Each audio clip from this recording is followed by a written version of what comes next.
سے ہی پوچھو، ان آنسوں سے ہی پوچھو، خاموشیوں سے ہی پوچھو، ان آنسوں سے ہی پوچھو، بڑے ظلم راہوں میں سہتی رہی ہے، یتیمی کے تانے یہ سہتی رہی ہے، نہیں مار ظالم تماچے اسے، نہ کر اس کا دشوار جینا، بہت رو چکی ہے سکینہ، اللہ بہت رو چکی ہے سکینہ، سفر میں یہ سوئی نہ زندان آ کر، اجالا کیا ہے یہاں دل جلا کر، پدر سے جو بچھڑی ہے عاشور کو، سکون پا سکی پھر کبھی نہ، بہت رو چکی ہے سکینہ، اللہ بہت رو چکی ہے سکینہ، ملا دست میں جب کہ بابا کا لاشا، لپٹ کے پدر سے کیا خوب گریا، وہاں پہنچی زینب تو شہ نے کہا، سلا دو اسے جا کے بہنا، بہت رو چکی ہے سکینہ، اللہ بہت رو چکی ہے سکینہ، ہائے ہائے، رسن دے گئی ہے نشانی گلے پر، ہے پیشانی زخمی جو کھایا تھا پتھر، نشاں ہے تماچوں کے رخسار پر، مصائب سے زخمی ہے سینہ، بہت رو چکی ہے سکینہ، اللہ بہت رو چکی ہے سکینہ،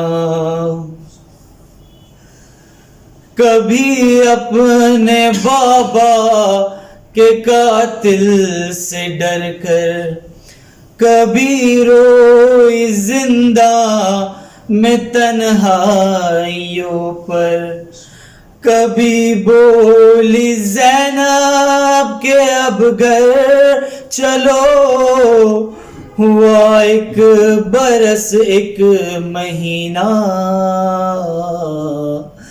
بہت رو چکی ہے سکینہ، اللہ بہت رو چکی ہے سکینہ، قیامت کی ایک رات ایسی بھی آئی، قضا نے سکینہ کو لوری سنائی، کہا رو کے سجاد نے اے پھوپھی کہ اب روئے گی پھر کبھی نہ، بہت رو چکی ہے سکینہ، اللہ بہت رو چکی ہے سکینہ، جو قبر سکینہ پہ روتے تھے قیدی، تو ان رونے والوں سے بانو یہ کہتی، ابھی تھک کے سوئی ہے زندان میں، جگانا اسے اب کوئی نہ، بہت رو چکی ہے سکینہ، اللہ بہت رو چکی ہے سکینہ۔ یہ کہتا ہے فرحان سے رو کے مظہر، جو قبر سکینہ پہ جانا برادر، وہاں مرثیہ جا کے کہنا یہی، بہت رو چکی ہے سکینہ، بہت رو چکی ہے سکینہ، اللہ بہت رو چکی ہے سکینہ۔ جناب سکینہ پہ ظلم ڈالنے والوں پر لعنت پیش۔ لا حول ولا قوة الا باللہ العلی العظیم۔ اعوذ باللہ من الشیطان الرجیم، بسم اللہ الرحمن الرحیم۔ الحمد للہ رب العالمین والصلاة والسلام علی اشرف الانبیاء والمرسلین، سیدنا و نبینا و شفیع ذنوبنا و طبیب نفوسنا مولانا مولا الکونین، امام المشرقین والمغربین، جد الحسن والحسین، حبیب الہ العالمین بالقاسم محمد۔ اللہم صلی علی محمد وآل محمد وعلی بیتہ الطیبین الطاہرین المعصومین المظلومین المنتخبین المنتجبین، اما بعد، فقد قال اللہ تبارک و تعالی فی القرآن الکریم وہو اصدق القائلین وقولہ الحق، بسم اللہ الرحمن الرحیم، قل لا اسألکم علیہ اجرا الا المودۃ فی القربى۔ اللہم صلی علی محمد وآل محمد۔ عزیزان گرامی، عزاداران امام مظلوم کربلا، سوگواران اسیران کربلا، اسی آئے مودت کے ذیل میں ہماری گفتگو ہو رہی ہے، اور آج تقریر تیسرے مرحلے میں پہنچ گئی، جو ہماری اس عشرے کا موضوع ہے، عزاداری امام حسین علیہ السلام، زیارت امام حسین علیہ السلام کی اہمیت اور فضیلت۔ اسی پر ہم گفتگو کر رہے ہیں اور اس بات کی بتانے کی کوشش کر رہے ہیں معصومین کی روایتوں اور حدیثوں کے ذیل میں کہ زیارت امام حسین علیہ السلام ایک اہم ترین عمل ہے، افضل ترین عبادتوں میں سے ہے۔ ائمہ نے زیارت امام حسین علیہ السلام کے لیے بہت ہی زیادہ اہتمام کیا ہے، لوگوں کو توجہ دلائی ہے، لوگوں کے اندر شوق دلایا ہے، لوگوں کے اندر رغبت دلائی ہے۔ کہیں بھی کسی بھی نشست میں اگر بات امام حسین علیہ السلام کی آ گئی ہے تو ائمہ اطہار علیہ السلام نے زیارت امام حسین علیہ السلام پر ضرور گفتگو کی ہے اور لوگوں کو متوجہ کیا ہے کہ تم جاؤ زیارت امام حسین کے لیے۔ زیارت امام حسین علیہ السلام اور عملوں سے تھوڑا ہٹ کر کے، اور اعمال جو ہیں اس کی کیفیت اور ہے، اور زیارت امام حسین علیہ السلام کی ایک الگ کیفیت ہے۔ میں نے پہلی تقریر میں عرض کیا تھا کہ اس کا تعلق محبت حسین سے، ہمیں امام حسین علیہ السلام سے محبت ہے تو ہم زیارت امام حسین پڑھیں گے، ہمیں امام حسین علیہ السلام سے محبت ہے تو ہم زیارت امام حسین کے لیے جائیں گے۔ اس کا تعلق محبت سے ہے۔ اور ظاہر سی بات ہے مودت اہل بیت اگر اجر رسالت ہو تو زیارت امام حسین کی کچھ اور ہی زیادہ اہمیت بڑھ جاتی ہے۔ میں نے ابھی ایک جملہ عرض کیا ہے کہ سارے اعمالوں کی کیفیت الگ ہے، زیارت امام حسین کی کیفیت الگ ہے، ایک الگ ہی چیز ہے زیارت امام حسین، ایک الگ ہی عمل ہے۔ اس کو سمجھنے کے لیے میں آپ کو کسی تاریخ کے بہت طول طویل روایت اور واقعے میں نہیں لے جاؤں گا، صرف اور صرف ایک اشارہ کر رہا ہوں تاکہ آپ کو سمجھ میں آ جائے گا کہ زیارت قبر امام حسین کی کس قدر اہمیت ہے، کتنا زیادہ اہمیت ہے ائمہ کی نگاہ میں۔ شریعت کے اندر ایک مسئلہ ہے، شریعت کے اندر مسئلہ کیا ہے کہ جان کا بچانا واجب ہے، جان کا بچانا واجب ہے، کبھی بھی جان کو خطرے میں نہیں ڈالا جا سکتا، جان کو ہلاکت میں نہیں ڈالا جا سکتا۔ اگر پیسے سے جان بچتی ہوگی تو پیسہ قربان کیا جائے گا، جان بچایا جائے گا۔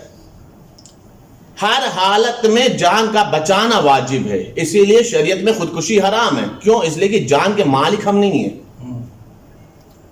جو جان کا مالک ہے اسی کی راہ میں جان کو قربان کرنا ہے، اسی کی راہ میں جان کو دینا ہے، اسی کے راستے پر جان قربان ہونا چاہیے، چاہے وہ طبعی موت ہو یا منزل شہادت ہو، جو بھی ہو، لیکن اپنے اختیار میں موت نہیں ہے۔ جب مسئلہ موت اور حیات کا آ جائے اور اپنے ہاتھ میں ہو کہ حیات بچانا ہے تو پھر ہر حالت میں حیات کو بچانا ہے، زندگی کو بچانا ہے، زندگی کو خطرے میں نہیں ڈالنا ہے۔ جان کا بچانا واجب قرار دیا گیا، شریعت کا بالکل سیدھا سا مسئلہ ہے یہ۔ اب مسئلہ یہ ہے کہ کیا ہر جگہ جان کا بچانا واجب ہے؟ زیارت امام حسین کی کیفیت میں محسوس کریے گا زیادہ گرامی، کتنی اہمیت ہے زیارت امام حسین کی۔ کیا ہر جگہ جان کا بچانا واجب ہے؟ عزیزان گرامی، اس کی بھی کنڈیشن ہے، اس کی بھی الگ الگ منازلیں ہیں کہ کہاں پہ جان کا بچانا ہے، کہاں پر جان کا بچانا واجب نہیں ہے۔ جان کا بچانا اور جان کا نہ بچانے کا بالکل ایک سیدھا سا اصول دے دوں، شاید جہاں تک میں سمجھ رہا ہوں، اگر کبھی جان اپنی زندگی سے کم پہ قربانی کا مسئلہ آ جائے تو زندگی کا بچانا واجب ہے، اتنے کم کی جو چیز ہوگی اسے قربان کر دیا جائے گا۔ لیکن اگر کبھی دو چیزیں ایسی ٹکرا جائیں کہ ایک طرف جان ہو اور ایک طرف جان سے بلند کوئی شے ہو تو پھر اس مسئلے میں پھر جان کو قربان کر دیا جائے گا، زندگی کو قربان کر دیا جائے گا اس بلند و بالا مقصد کو حاصل کرنے کے لیے۔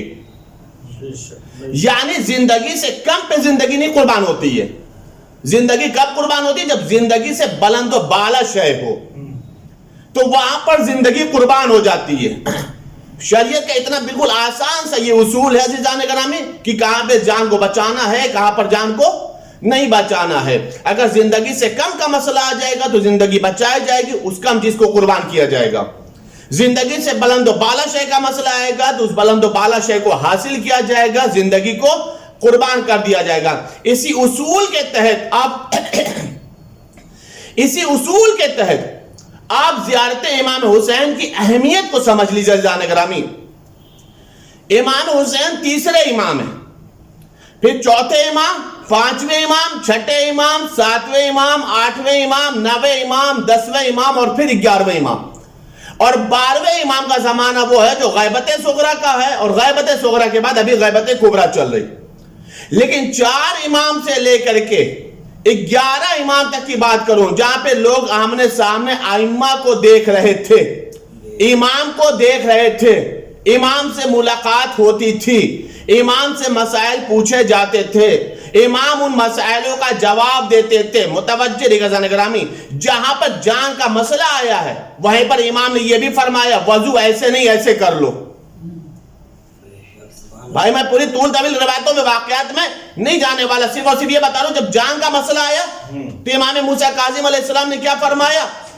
وضو ایسے نہیں ایسے کر لو تاکہ جان بچ جائے۔ جان بچی رہے گی تو پھر ہمیشہ تم نماز پڑھتے رہو گے۔ جان کو خطرے میں مت ڈالو، جان بچی رہے گی تو نماز تم پڑھتے رہو گے۔ ابھی وقتی طور پر خطرہ ہے، لہٰذا اپنے وضو کے اصول کو بدل دو، طریقے کو بدل دو، جان کو بچا لو۔ یعنی ائمہ کی نگاہ اپنے چاہنے والوں پر کہاں تک ہے کہ جان بچا لو، چاہے تمہیں کچھ وضو ایسے بھی کرنے پڑ جائیں جسے کہا جائے تقیہ، متوجہ ہے گرامی، لیکن تم ایسے وضو کر لو، اپنی جان کو بچا لو۔ جب خطرہ ٹل گیا تو مولا نے فرمایا وضو ایسے نہیں ایسے ہوگا، پیر دھونا نہیں ہے مسح کرنا ہے، اب خطرہ ٹل چکا تمہیں ایسے نہیں ایسے وضو کرنا ہے۔ پورا مولا نے وضو کے مسئلے کو سمجھا دیا، اصول بتا دیا۔ زیارت امام حسین کی اہمیت سمجھیے گا، مولا نے کیوں بتایا وضو ایسے نہیں ایسے کرو؟ تاکہ علی ابن یقین پر آنے والی جان کا خطرہ ٹل جائے، سبحان اللہ سبحان اللہ، جان بچ جائے۔ زندہ رہو گے بہت نماز پڑھو گے، بے شک زندہ رہو گے تو بہت شیعوں کی حفاظت کرو گے، بہت شیعوں کی جانوں کی حفاظت کرو گے، بہت سارے شیعوں کے مسائلوں کو حل کرو گے۔ لیکن آج ہی اگر چلے گئے، متوجہ رہے گا جانے گرامی، تو ائمہ لوگوں سے ملتے تھے، لوگ ائمہ سے ملتے تھے، لوگ ائمہ سے مسائل پوچھتے تھے، ائمہ مسائلوں کا جواب دیتے تھے۔ جہاں جو مسئلہ ہوتا تھا کسی بھی طریقے سے ائمہ چاہتے تھے لوگوں کی جان بچ جائے۔ جان کا بچانا واجب ہے، جان بچ جائے، ائمہ نے سب پر زور دیا ہے۔ لیکن یہ 4 امام سے لے کر کے 11 امام تک کی تاریخ اٹھا کر کے دیکھ لیجئے، بنی امیہ کی بھی حکومت تھی، بنی عباس کی بھی حکومت تھی، زائرین قتل ہو رہے تھے، زیارت پر جانے والے ذبح ہو رہے تھے، ایک کے بدلے میں ایک مارا جا رہا تھا، لیکن کسی امام نے یہ نہیں کہا کہ جان بچا لو بعد میں زیارت پہ چلے جانا، جان بچا لو بعد میں زیارت پہ چلے جانا۔ سارے امام نے خاموشی اختیار کی، ایک جا رہا ایک مارا جا رہا، ایک کو زیارت نصیب ہو رہی، 2 جا رہے ہیں ایک کو زیارت نصیب ہو رہی۔ کسی امام نے یہ نہیں کہا کہاں جا رہے ہو، مار دیے جاؤ گے، قتل کر دیے جاؤ گے، گھر میں بیٹھے رہو، زیارت امام حسین پر نہ جاؤ۔ یہ 4 امام سے لے کر کے سارے ائمہ کی خاموشی اس بات کی دلیل ہے کہ اگر زیارت امام حسین کے مسئلے میں حیات بھی قربان کرنی پڑ جائے، حیات قربان کر دینا، زیارت حسین نہ چھوڑنا۔ ایک صلوات پڑھ دے پر محمد و آل محمد۔ اللہم صلی علی محمد و آل محمد۔ غور فرمایا عزیزان گرامی، جان قربان کر دینا، اولاد قربان کر دینا، بھائی قربان کر دینا، دوست قربان کر دینا، گودی میں بچے کو ذبح کر دینا، جان قربان کر دینا، لیکن زیارت حسین نہ چھوڑنا۔ میں نے ابھی عرض کیا تھا نا جان گرامی کہ سارے عملوں کی کیفیت الگ ہے، زیارت حسین کی کیفیت الگ ہے۔ ہر مسئلے میں جان کو بچا لینا، لیکن جب حسین کا مسئلہ آ جائے، جب حسین کی زیارت کا مسئلہ آ جائے تو اتنا یاد رہے کہ تم اپنی جان کی پرواہ نہ کرنا، زیارت حسین پر ضرور جانا۔ یہ اہمیت ہے عزیزان گرامی زیارت امام حسین علیہ السلام کے سلسلے سے، اس بات کو انسان کو محسوس کرنا چاہیے۔ ہمارا لاکھوں سلام ان زائرین پر جنہوں نے قربانیاں دے کر کے زیارتوں کو انجام دیا ہے، زیارت امام حسین کو نہیں ترک کیا ہے۔ آپ نے محسوس کیا عزیزان گرامی، یہ ہے اہمیت زیارت امام حسین علیہ السلام کی۔ میں نے پہلی تقریر میں عرض کیا تھا کہ اگر انسان خود جائے زیارت پر یا کسی کو زیارت امام حسین پر بھیجے، بھیجنے کا بھی ثواب ہے۔ جو جا رہا ہے وہ تو جائے، اللہ نے سرمایہ دیا، اللہ سب کو سرمایہ دے، دولت دے، بار بار جائے زیارتوں پر۔ میں بار بار کہہ رہا ہوں اس لیے کہ یہ 40 کا عشرہ ہے، 40 کے عشرے میں اور 40 کی زیارت امام حسین کا ایک الگ انداز عزیزان گرامی، الگ ثواب ہے، الگ کیفیت ہے مولا حسین کے روزے تک پہنچنے کی۔ متوجہ عزیزان گرامی، خود جاؤ، نہیں جا سکتے تو دوسروں کو بھیجو۔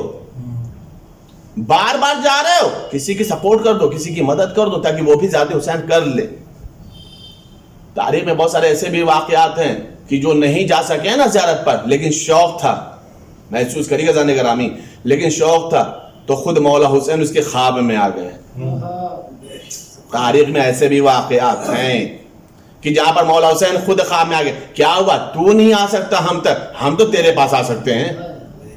لیکن دونوں زیارتوں میں ایک فرق ہے، اگر انسان کربلا جاتا ہے تو روزے کی زیارت کرتا ہے، اگر حسین خواب میں آ جاتے ہیں تو خود حسین کی زیارت نصیب ہوتی ہے،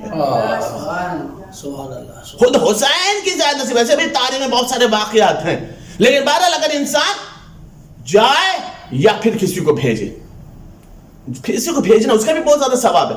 مولا سے پوچھا گیا، فرزند رسول سے پوچھا گیا، مولا یہ بتائیے اگر میں کسی وجہ سے زیارت کرنے کے لیے نہ جا سکوں آپ کے جد امام حسین علیہ السلام کے، اور میں کسی کو بھیج دوں، میں خود نہیں جا سکتا کسی وجہ سے، یہ کسی وجہ سے نہ جا سکنا اس بات کی دلیل ہے کہ وہ جاتا ہے، اس دفعہ نہیں جا پا رہا ہے۔ مولا میں خود نہیں جا سکتا لیکن میں کسی کو بھیج دوں، مولا اس کا کیا اجر ہے؟ غور کریے گا زانے گرامی، مولا اس کا کیا اجر ہے؟ مولا نے فرمایا اگر تو خود نہیں جا سکتا، اگر کسی کو بھیج رہا، یہ فرزند رسول کے جملے ہیں زانے گرامی، مولا فرما رہا اگر تو خود نہیں جا سکتا کسی کو بھیج رہا ہے تو خدا بند عالم تجھے ہر ایک درہم کے بدلے میں کوہ احد کے برابر نیکی عطا فرمائے گا۔ ہر درہم کے بدلے، یعنی سارا درہم نہیں، جتنا خرچ ہوا ہر درہم کے بدلے میں کوہ احد کے برابر حسنات عطا فرمائے گا۔ اور جتنا پیسہ، دیکھیے زانے گرامی فائدہ سنے گا کسی کو بھیجنے کا، کسی کو بھیجنے کا، اور شاید یہ روایت جو پڑھ رہا ہوں دور حاضر کے اوپر بہت ہی زیادہ اثر انداز کرے گی، جس دور میں ہم زندگی گزار رہے ہیں اس کے اوپر یہ بہت زیادہ اثر انداز کرے گی یہ روایت، کہ ہر درہم کے بدلے میں کوہ احد کے برابر حسنات۔ 100 درہم دیا تو نے، ہر درہم کے بدلے میں کوہ احد کے برابر، یعنی 100 کوہ احد ہو گیا، اس کے برابر نیکیاں دے گا۔ جتنا درہم تو نے خرچ کیا ہے نا اس سے کئی گنا، اس میں تو کہیں مولا نے روایت میں یہ نہیں لکھا کہ 70 گنا 60 گنا، ایسا نہیں لکھا، روایت کے جملے کئی گنا خدا بند عالم ہر درہم کے بدلے میں عطا فرمائے گا۔ جو کچھ تو چھوڑ کر جائے گا اس کی خدا بند عالم حفاظت کرے گا، یعنی ضائع نہیں ہوگا۔ دیکھیے مال کا جمع کرنا کمال نہیں ہے، مال ضائع نہ ہو یہ کمال ہے، مال برباد نہ ہو، ذخیرہ جو ہم نے کیا ہے وہ ختم نہ ہو جائے، برباد نہ ہو جائے، یہ بہت بڑا مسئلہ ہے۔ مولا فرمان اس کی حفاظت کرے گا۔ چوتھا جو اہم مسئلہ ہے، میں نے بولا کہ اس روایت کا اثر دور حاضر میں بہت بڑا ہے۔ مولا فرما رہے خدا بند عالم تجھے کسی کو زیارت امام حسین پر بھیجنے کا ایک اہم صلہ یہ عطا فرمائے گا کہ جو حتمی بلا اور مصیبت، دیکھیں دو لفظیں ہوتی ہیں، ایک حتمی اور ایک غیر حتمی۔ حتمی کا مطلب کیا ہوتا ہے؟ یقینی، آنا ہی آنا ہے، کچھ بھی کر لو وہ بلا آئے گی، کچھ بھی کر لو وہ مصیبت آئے گی۔ اور غیر حتمی کا مطلب کیا ہے؟ ممکن ہے آئے، ممکن ہے کہ نہ آئے۔ متوجہ سمجھیں؟ مولا کیا فرما؟ حتمی بلا اور مصیبت جو آنے والی تھی تو نے کسی کو بھیج دیا ہے زیارت پر، وہ آنے والی حتمی بلا اور مصیبت خدا بند عالم ٹال دیتا ہے۔ وہ حتمی بلا اور مصیبت جو یقینی تھی کہ آنے والی ہے، کوئی ذریعہ نہیں تھا وہ بلا اور مصیبت کو ٹالنے کا، مولا فرما رہے ہیں وہ حتمی بلا اور مصیبت یقینی طور پر جو آنے والی تھی وہ ٹل جاتی ہے۔ کیسے؟ تو نے ایک کو حسین کی زیارت کرا دی، ایک کو زیارت امام حسین کے لیے بھیج دیا۔ عزیزان گرامی اتنا یاد رکھ لیجئے گا، آنے والی بالا اور مصیبت کا کسی کو علم نہیں ہوتا، یہ بہت ہی نازک مسئلہ ہے عزیزان گرامی۔ آنے والی مستقبل میں، فیوچر میں بالا اور مصیبت کون سی آئے گی کسی کو نہیں پتا ہوتا۔ آرام سے انسان سکون سے زندگی گزارتا ہے، یکایک ایک ایسی مصیبت اور بلا آ جاتی ہے کہ انسان بے چین ہو جاتا ہے، سکون چھن جاتا ہے، امن ختم ہو جاتا ہے، اب اسے اپنا ہی گھر اچھا نہیں لگتا۔ کیوں؟ مصیبت بہت بڑی آ گئی، بلا بہت بڑی آ گئی۔ بھائی دور حاضر کی کتنی بڑی یہ وبا ہے۔ میں نے ابھی عرض کیا تھا نا کہ اس روایت کا بہت بڑا رول ہے اس مسئلے میں۔ یہ جو وبا ہے، یہ جو بالا ہے، کیا کسی کو علم تھا؟ کسی کو اندازہ تھا کہ اتنی بڑی وبا، اتنی بڑی بلا میں پوری کائنات مبتلا ہو جائے گی؟ سب کے سب مبتلا ہیں، سب کے سب پریشان ہیں، کوئی کسی کے پاس بیٹھ نہیں سکتا، کوئی کسی کے ساتھ رہ نہیں سکتا، وہ سارے کے سارے مسائل ہیں۔ عزیزان گرامی اس بلا کا کسی کو علم نہیں تھا، اس وبا کا کسی کو علم نہیں تھا، اور یہ تو بہرحال اللہ کی طرف سے نازل ہونے والی بلاؤں میں یہ نہ کچھ سمجھ لی یہ بہت بڑی بلا ہے، یہ بھی سمجھ لیجیے بلا ہے، لیکن یہ بھی کوئی نہ سمجھ لی آخری اور بہت بڑی بلا ہے۔ اگر آخری اور بہت بڑی بلا ہوتی نا تو مولا متقین کا دعا کمیل کا جملہ نہ ہوتا، اللہم اغفر لی الذنوب التی تنزل البلا، اے میرے معبود ہمارے ان گناہوں کو بخش دے جو بلاؤں کے نازل ہونے کا سبب بنتے ہیں. یعنی بلاؤں کا ایک سلسلہ ہے جو نازل ہوتی تھی، نازل ہیں اور خدا نخواستہ نازل ہوتی رہیں گی. اگر انسان چاہ رہا ہے کہ آنے والی بڑی بڑی بلاؤں سے بھی محفوظ رہے اور ان بڑی بڑی بلاؤں کا شکار وہ انسان نہ بننے پائے، تو یا تو خود زیارت حسین کے لیے جائے یا لوگوں کو زیارت حسین پر بھیجنے کے اسباب کو مہیا کرے. ایک صلوات پڑھ پر محمد و آل محمد. اللہم صلی علی محمد و آل محمد. زیارت امام حسین علیہ السلام حتمی اور یقینی بلاؤں کو ٹال دیتی. انسان مبتلا نہیں ہوتا، انسان ان بلاؤں میں گرفتار نہیں ہوتا. یہ ہے مولا فرما رہے. یہ کس کے لیے؟ زائر حسین کے لیے نہیں، جو زیارت حسین پر کسی کو بھیج رہا ہے. عزیزان گرامی، کبھی بھی انسان زیارت امام حسین کے مسئلے میں خوف و ہراس کا شکار نہ بنے، ڈر نہ پیدا کرے. کیا کریں، کیسے جائیں، قتل ہو جائیں گے، مار دیے جائیں گے. ابھی تو اللہ کا لاکھ لاکھ شکر ہے کہ یہ ایسے مسائل نہیں ہیں. ابھی تو فی الحال جو مسئلہ اسی وبا کا مسئلہ ہے، ورنہ خدا کا شکر ہے کہ جان اور مال کے خطرات نہیں ہیں. میں نے ابھی شروع تقریر عرض کیا کہ بنی امیہ بنی عباس کے دور میں لوگوں نے جان قربان کر کے زیارت امام حسین کی ہے. کیوں؟ اس لیے کہ اس عمل میں جان کا قربان کرنا بھی مستحسن ہے، بہترین عمل ہے. جان قربان کر کے جانا پڑے تو جاؤ. معصومین علیہ السلام فرماتے ہیں، متوجہ عزیزان گرامی، کبھی بھی خوف اور ڈر کی وجہ سے حسین کی زیارت نہ چھوڑیں. کبھی بھی خوف اور ڈر کی وجہ سے زیارت امام حسین نہ چھوڑیں. پانچویں امام حضرت امام محمد باقر علیہ السلام. اللہم صلی علی محمد و آل محمد. پانچویں امام حضرت امام محمد باقر علیہ السلام ارشاد فرماتے ہیں صحابی سے، ابان ابن تغلب ہے، مولا کا صحابی ہے. مولا سے فرمایا کہ زیارت امام حسین پہ جاتے ہو، میرے جد کی زیارت پہ جاتے ہو؟ اس نے کہا مولا جاتا ہوں لیکن ڈر سے جاتا ہوں، خوف لگا رہتا ہے، ڈر بیٹھا رہتا ہے. مولا فرماتے ہیں ڈرو نہیں. اگر ڈر کی حالت میں بھی جاؤ گے نا تو جتنا زیادہ خوف اور ڈر رہے گا اتنا ہی زیادہ خداوند عالم اجر و ثواب عطا فرمائے گا. مطلب کیا ہوا کہ ظالم حکومت ہے، ظالم حکمران ہے، ڈر تو ہے، جائیں تو کیسے جائیں؟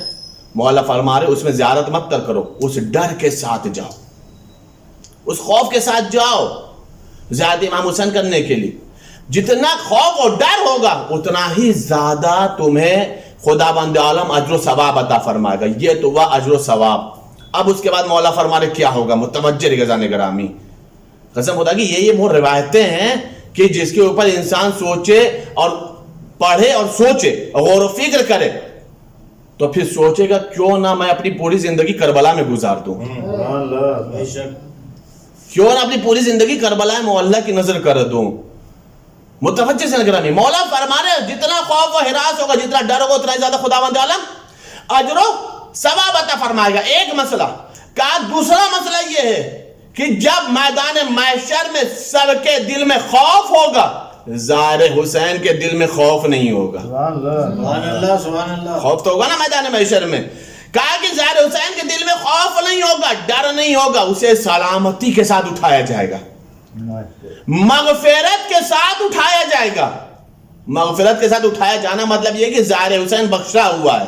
سبحان اللہ سبحان اللہ. مغفرت کا مطلب یہ کہ بخشا ہوا ہے، کا سلامتی کے ساتھ اٹھایا جائے گا، مغفرت کیا ہوا اٹھایا جائے گا.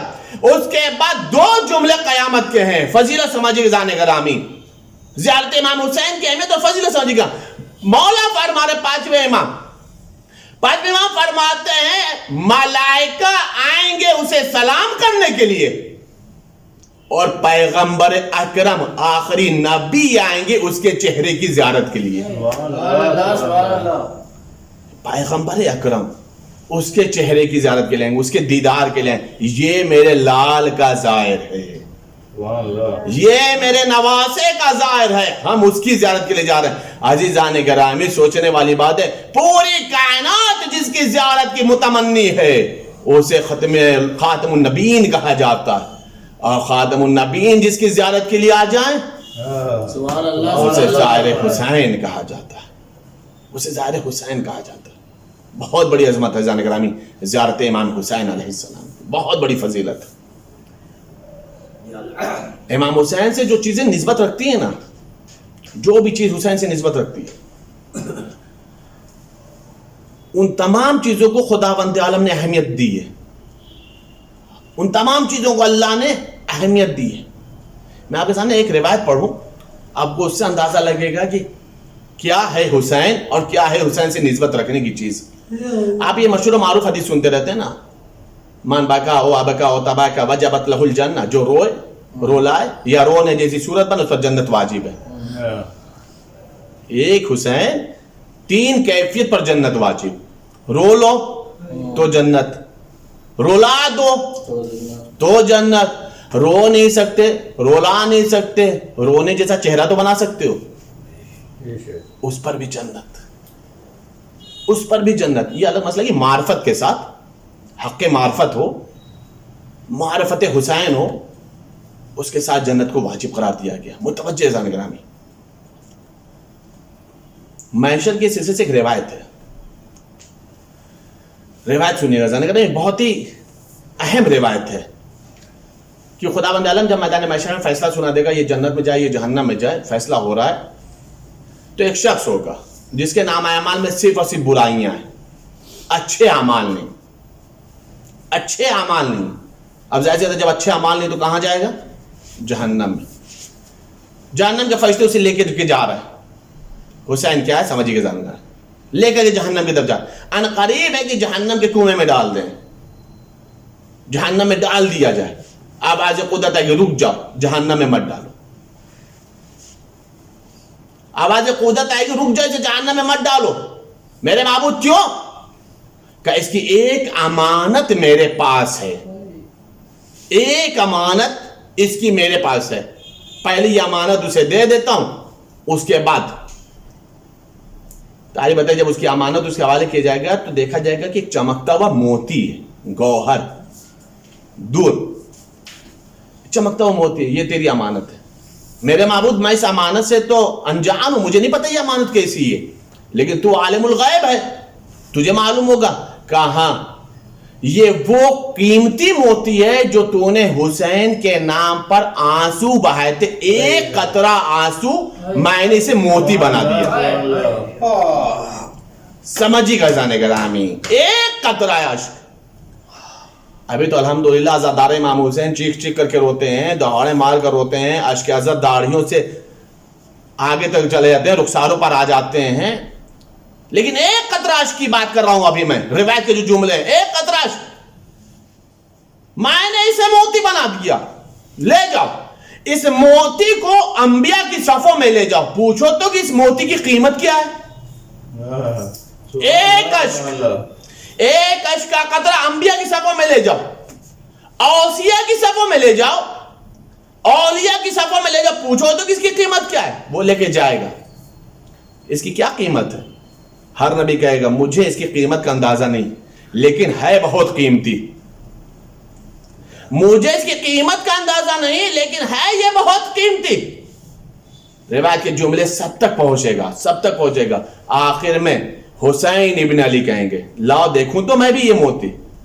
جب حسین موتی کو دیکھیں گے تو کہیں گے میرے معبود میں اس کی قیمت لگاتا ہوں۔ کیا ہے قیمت اس کی؟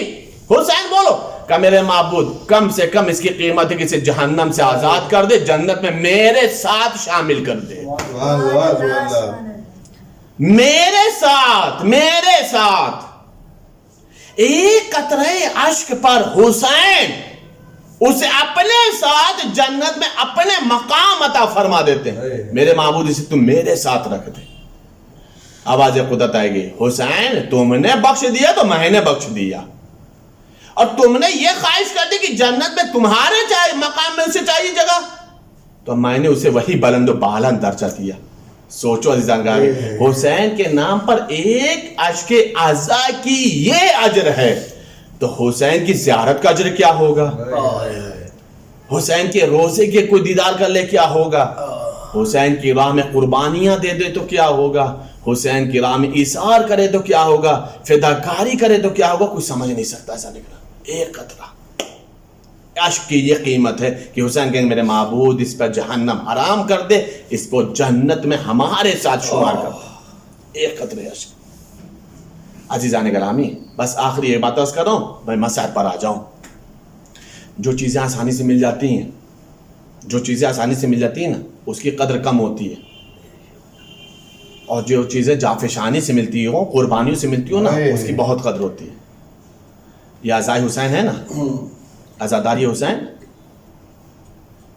2 لوگ کے بیچ میں ہو رہی ہو, 4 لوگ کے بیچ میں ہو رہی ہو, جیسے بھی ہو رہی ہو, گھر گھر میں ہو رہی ہے نا,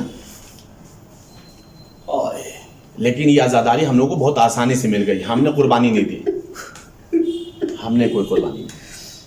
لیکن جن لوگوں نے قربانیاں دیا, کیا دیا پتہ ہے؟ صاحب لسان الواعظین ایک روایت لکھتے ہیں. روایت لکھتے یہ ہیں کہ ایک گھر تھا, بس عزادارو اس روایت کو سن لو, بہت روگے, میں مسائل پر آ جاؤں گا. صاحب لسان الواعظین کہتے ہیں کہ ایک گھر تھا جس میں زن و مرد اور ایک بچہ رہتا تھا. آدمی کاروبار کرتا تھا, کچھ ایسے حالات خراب ہوئے, تنگ دستی آ گئی, غربت آ گئی, بیچارے کا کاروبار ختم ہو گیا, کھانے پینے کی مشکلات آ گئی, پریشان رہنے لگا. یہاں تک کہ محرم آ گیا. گھر میں فرش ازا بچھاتا تھا, مجلس کا اہتمام کرتا تھا, عزاداروں کو بلاتا تھا. روایت کے جملے ہیں کہ جب حالات خراب ہو گئے تو کھانے پینے کی جب بیچارے کو تکلیف ہونے لگی تو عزاداری کیسے کرتا. زوجہ نے دیکھا کہ بہت پریشان ہے, کہا یہ بتاؤ کہ عزاداری کے لیے کیا سوچا ہے تم نے؟ کہا میں بھی یہی سوچ رہا ہوں, میرے تو رات میں سکون نہیں ملتا ہے کہ اس سال کیا زہرا کو مہمان نہیں بنا پاؤں گا, مادر حسین کیا ہمارے گھر نہیں آئیں گے؟ کہا میں بھی یہی سوچ رہا ہوں. ابھی دونوں گفتگو کر ہی رہے تھے کہ ایک مرتبہ بغل میں اس کا بچہ کھڑا تھا, بچہ شعور والا تھا. اس نے کہا میرے ماں باپ آپ پریشان نہ ہو, حسین کی عزاداری ہوگی, گھر میں ہوگی. بیٹا کیسے ہوگی, کھانے کو تو کچھ ہے نہیں, ہمارا پیسہ نہیں, ہم عزاداری کیسے کریں؟ اس نے کہا بابا ایک کام کریے, بازار میں آپ مجھے غلام بنا کے بھیج دیجیے.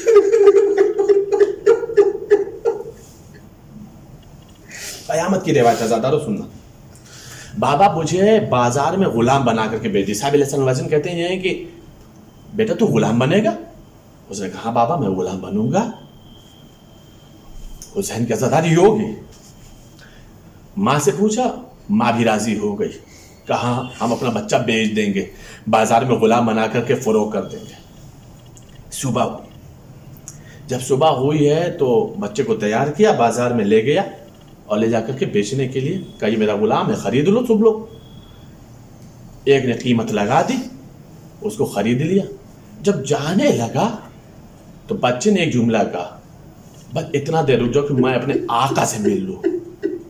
محسوس کیا آپ نے, باپ تھا لیکن چونکہ غلام بن کے بکا ہے نا, تو آقا کہہ رہا ہے جاؤ مل لوں, اس لیے کہ میرا آقا مجھ سے بہت محبت کرتا. آیا اور آنے میں ایک جملہ کہا, بابا اگر کبھی میری جدائی تڑپائے آپ کو تو آپ یہ سوچ کر کے صبر کر لینا کہ میں اون محمد کے جیسا تو نہیں ہوں,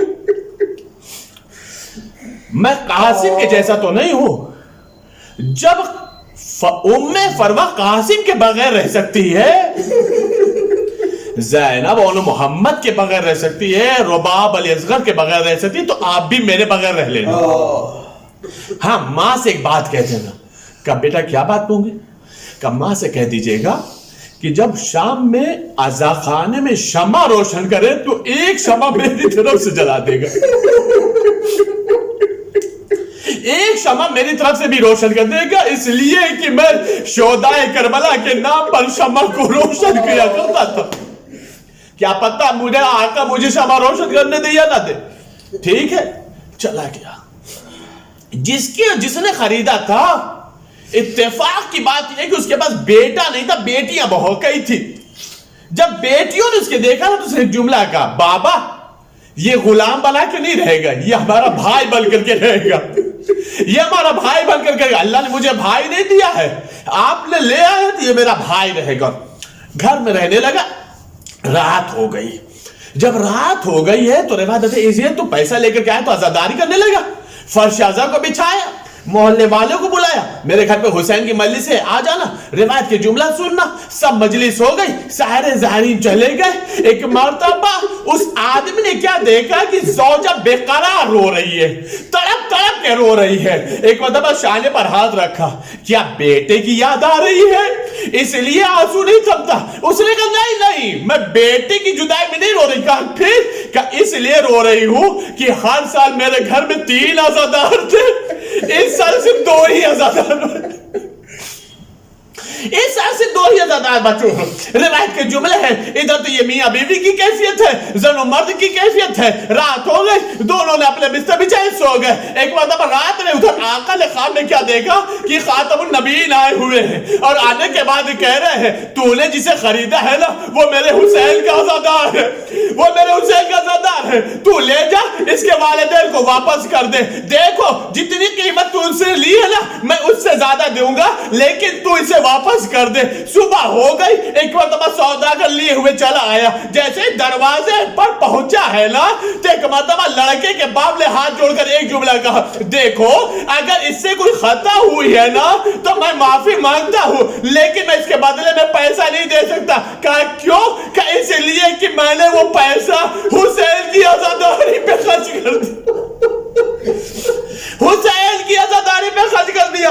اس سوداگر نے ایک جملہ کہا, نہیں میں نے تمہارے بچے نے کوئی خطا نہیں کی ہے, میں نے تو اسے واپس کیا ہے اس لیے کہ رسول خدا خواب میں آئے تھے, کہا یہ حسین کا عزادار ہے, اسے اس کے والدین تک پہنچا دو, اس کی ماں کا دل دکھنے نہ پائے, اس کے باپ کو اس کی یاد نہ آنے پائے, اسے والدین تک پہنچا دو, اس لیے کہ بچے والدین سے بہت محبت کرتے ہیں, والدین بچوں سے بہت محبت کرتے ہیں, یہ نہ رہ پائے گا, اسے پہنچا دو. میں کہوں گا یا رسول اللہ, ایک آپ کے حسین کا عزادار تھا, اپنے بچے سے ایک رات کے لیے جدا ہوا تو آپ تڑپ گئے. مجھے نہیں پتا کہ جب سکینہ باپ سے جدا کی گئی ہو, جب سکینہ باپ سے جدا کی گئی ہوگی, جب سکینہ باپ سے جدا کی ہو گئی ہوگی, اس وقت آپ کی کیا کیفیت ہوئی ہوگی. بس عزاداروں 2-3 منظر سن لو کہ سکینہ باپ سے جدا کیسے کی گئی ہے,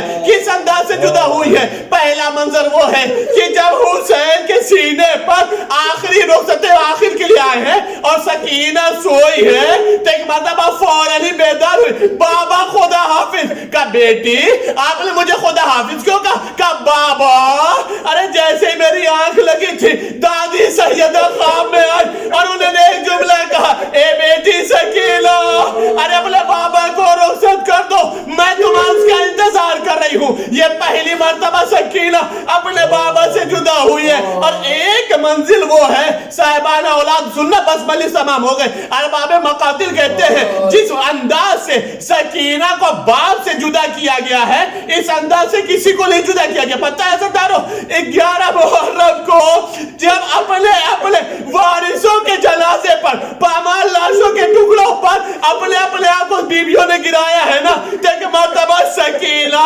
حسین کے پامال لاشوں کے اوپر بیان کر رہی تھی, اے بابا آپ کا لاشا پامال ہو گیا, اے بابا بھوکے مارے پیاسے مارے گئے, اے بابا آپ قتل کر دیے گئے, اے بابا آپ کی شہادت کے بعد خیموں میں آگ لگائی گئی, اے بابا کانوں سے گوشوارے چھینے گئے. روایت کے جملے ہیں, ابھی یہ بیان کر رہی تھی کہ ایک مرتبہ شمر ملعون آگے بڑھا, سکینہ کے رخساروں پر اب جو تماچا مارنا شروع کیا, سکینہ تڑپ گئی. بس سید سجاد سے ایک جملہ کہا, اے بھائیا سید سجاد کسی بھی قوم میں یتیموں کے ساتھ وہ سلوک نہیں کیا جاتا جس انداز سے میرے ساتھ ہوتا ہے. اے بھائیا سید سجاد سکینہ کو اپنے باپ سے اس انداز سے جدا کیا جا رہا ہے کہ تماچے مارے جا رہے ہیں, قاضیان مارے جا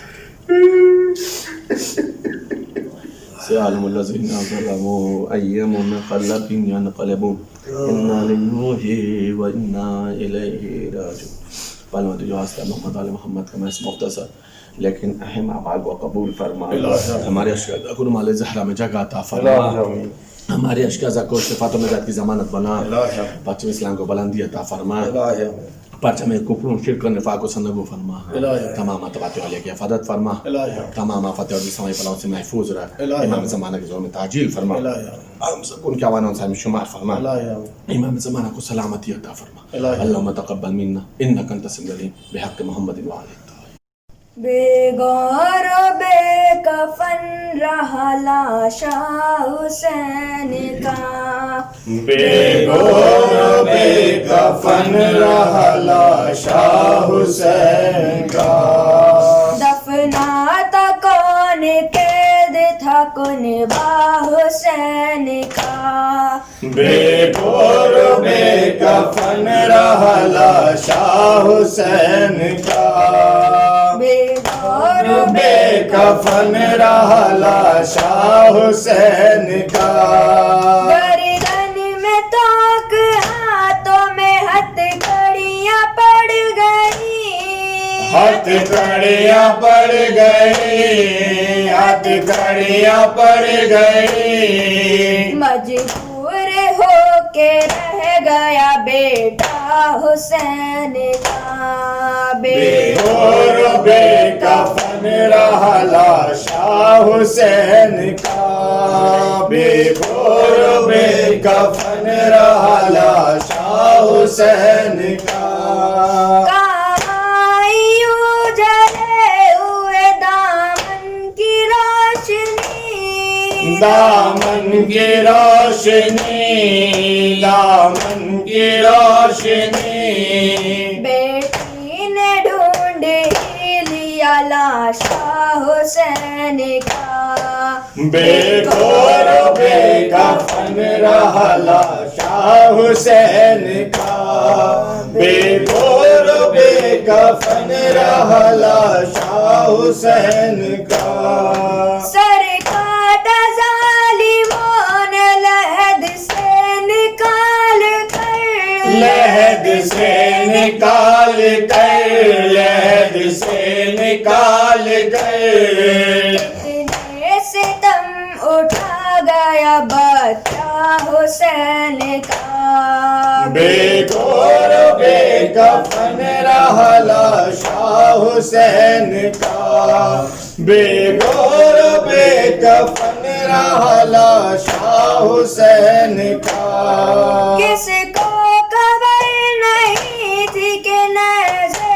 پہ سر چڑھا نیزے پہ سر چڑھا نیزے پہ سر چڑھا شیری کو انتظار تھا بابا حسین کا بے گور بے کفن رہا لاشا حسین کا بے گور بے کفن رہا لاشا حسین کا زینب نے بدعا کا ارادہ بدل دیا ارادہ بدل دیا ارادہ بدل دیا دفناتا کون قید تھا کنبا حسین کا بے گور بے کفن رہا لاشا حسین کا بے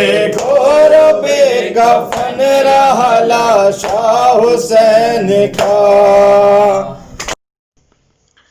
زیارت عاشورہ السلام علیکم یا ابا عبداللہ السلام علیکم یا ابن رسول اللہ السلام علیکم یا ابن امیر المؤمنین و ابن سید الوسیئین السلام علیکم یا ابن فاطمۃ الزہراء سیدۃ النساء العالمین السلام علیکم یا صار اللہ و ابن صورہ والوتر الموتور السلام علیکم وعلی الارواح التي حلت بفنائک علیکم منی جميعا سلام اللہ ابدا ما بقیت و بقی اللیل والنہار یا ابا عبداللہ لقد عظمت الرزیت وجلت وعظمت المصیبت بک علینا وعلی جمیع اہل الاسلام وجلت وعظمت مصیبتک فی السماوات علی جمیع اہل السماوات فلعن اللہ امتا نسست اساس الظلم والجور علیکم اہل البیت ولعن اللہ امتا دفعتکم عن مقامکم وزالتکم عن مراتبکم التي رتبکم اللہ فیہا ولعن الله أمة قتلتكم ولعن الله المماحدين لهم بالتمكين من قتالكم برئت إلى الله وإليكم منهم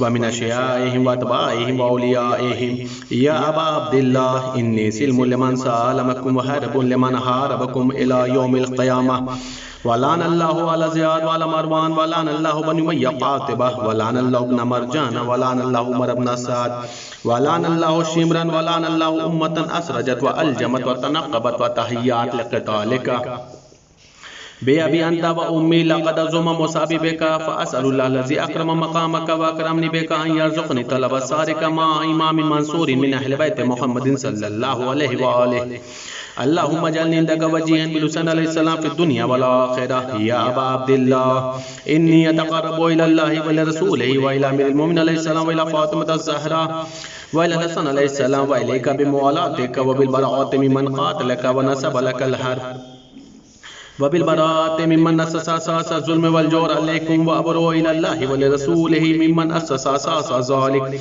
وبنى عليه بنيان وجرى في الظلم والجور عليكم ولا أشياءكم برئتوا إلى الله وإليكم منهم وتقربوا إلى الله ثم إليكم بموالاتكم وموالاة وليكم وبالبراءة من أعدائكم والناصبين لكم الحرب وبالبراءة من أشيائهم وأتباعهم وأوليائهم إني سلم لمن سالمكم وحرب لمن حاربكم وولي لمن والاكم ودم لمن عاداكم فأسأل الله الذي أكرمني بمعرفتكم ومعرفة أوليائكم ورزقني البراءة من أعدائكم أن يجعلني معكم في الدنيا والآخرة وأن يثبت لي عندكم قدم صدق في الدنيا والآخرة وأسأله أن يبلغني المقام المحمود الذي لكم عند الله وأن يرزقني طلب السار مع إمام المهدي زاهد ناطق بلقط منكم وأسأل الله بحقكم وبالشان الذي لكم عنده أن يؤتيني بمصابكم أفضل ما يؤتي مصابا بمصيبته مصيبة ما أعظمها وأعظم رزيتها في الإسلام وفي جميع السماوات والأرض اللهم اجعلني في مقامي هذا ممن تنال منك صلوات ورحمة ومغفرة اللهم اجعل محياي محيا محمد وآل محمد ومماتي ممات محمد وآل محمد صلواتك وسلامك عليهم أجمعين اللهم إن هذا يوم تباركت به بنو أمية وابن عاقلة الأكباد اللين ابن لين على لسانك ولسان نبيك في كل موت وموقف وقف في نبيك اللهم الآن أبا سفيان ومعاوية بن أبي سفيان ويزيد بن معاوية بن أبي سفيان عليهم منك لعنة بدل العابدين وهذا يوم فرحت به آل زياد وآل مروان بقتل الحسين صلوات الله عليه اللهم فضاعف عليهم اللعنة منك والعذاب الأليم اللهم إني أتقرب إليك في هذا اليوم وفي موقفي هذا وأيام حياتي بالبراءة منهم واللعنة عليهم وبالموالاة لنبيك ولنبيك عليه وعليهم السلام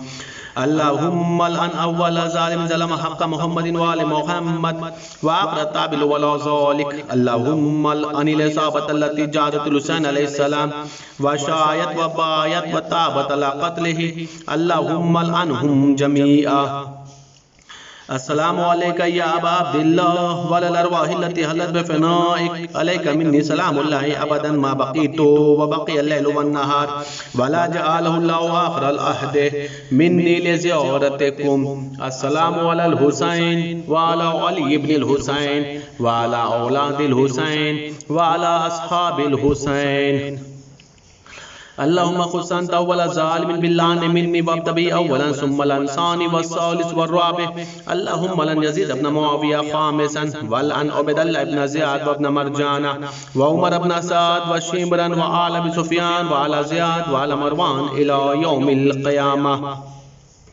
سجدے میں جائیں اللهم لك الحمد حمد الشاكرين لك على مصابهم الحمد لله على عظيم رزيتي اللهم ارزقني شفاعة الحسين عليه السلام يوم البرود وثبت لي قدم صدق عندك مع الحسين عليه السلام وأصحاب الحسين عليه السلام الذين بذلوا موجهم دون الحسين عليه السلام